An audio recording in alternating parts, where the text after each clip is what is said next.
Great 2 police constable overall cut off வராமல் இருக்குது. Update ஏதாவது சொல்லுங்கள் சார்னு கேட்டுகிட்டே இருக்கீங்க. அதாவது அப்டேட் வந்து நமக்கு மகிழ்ச்சி தரக்கூடிய அப்டேட்டாக இருந்தால் தெரியப்படுத்தலாம். அதனால தான் கொஞ்சம் அப்படி இருந்தும் இந்த உயரம் அளப்பது தொடர்பாக, அதாவது ஹைட்டில் வந்து 169.5 அந்த மாதிரி வாங்கிட்டு டிஸ்குவாலிஃபை ஆனாங்க இல்லையா மாணவர்கள், அவங்க மீண்டும் எங்களுக்கு உடற்தகுதி தேர்வு நடத்தணும் அப்படின்னு சொல்லிட்டு கேட்டிருந்தாங்க.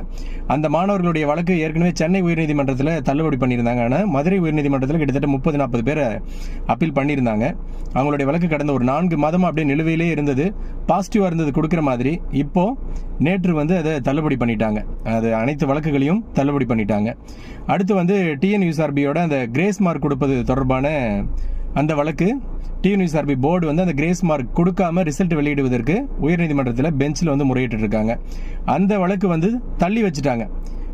ஜூன் 12 வருதுன்னாங்க, அதுக்கடுத்து 15ன்னாங்க, இப்போ திரும்ப 2 வாரம் தள்ளி வச்சுட்டாங்க.